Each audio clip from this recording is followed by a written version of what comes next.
دا وخت دلې موجود یو د پښتون قامي عدالت په پندال کې په د میدان کې تاسو ته معلومه ده، تاسو په ټول کتلې وي چې د څو ورځو راهیسې دلته ریاست او د دوی سکیورټي فورسز د روزانه پر بنیاد راځي په دغه پښتون قامي عدالت میدان کې چې موږ کوم انتظامات کړي وي نو دوی دلته پر ملګرو باندې برید وکړي، شیلینګ وکړي.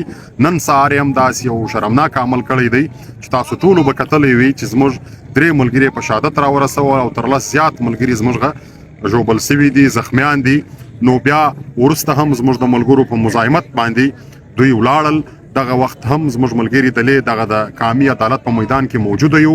د دې ترڅنګ چې کومې لارې راغلي دي چونکه دغه پښتون قامي عدالت ته به د پښتونخوا وطن د مختلفو علاقو د مختلفو سیمو مشران راځي، د مختلفو سیاسي ګوندو مشران به راځي، علماء کرام به راځي، وکیلان، ډاکټران، شاعران، ادیبان به راځي، زموږ خوندې مندې به راځي، لوستونکي به راځي.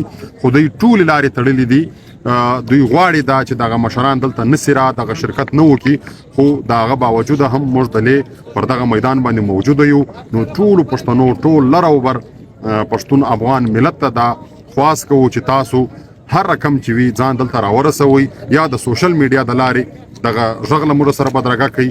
انشاءالله موږ دا پریکړه کړې ده، ټول کام پر امید دی چې موږ به پر 11 تاریخ باندې د پښتنو قامي عدالت خامخا لګو. دا ریاست د وخته څه دلته دوی یوازې دلته د پښتنو وینه بویولې ده، یوازې پښتانه وژلي دي، نور د دوی بل کار داسې زده نه دی. نو البته دوی به خپل کار کوي، خو موږ په خالي لاسو باندې د امن بیرغونه موږ راخستي دي، پر دې میدان ورته موجود یو. انشاءالله دغه د پښتنو قامي عدالت به لګیږي، بیا به د پښتنو مشرانو ته موږ د خپل کام قضیه مقدمه یږدو چې دا زموږ د کام حالت دی. نو پریکړه به مشران کوي. نو لہذا ټول ملګري باید ډاډه اوسئ او په آخر کې نن ورځ چې زموږ کوم شهدا سوي دي دغه شهداو ته د عقیدت او د احترام ګلونه وړاندې کوم، د دوی کورنۍ ته تسلیت وایم.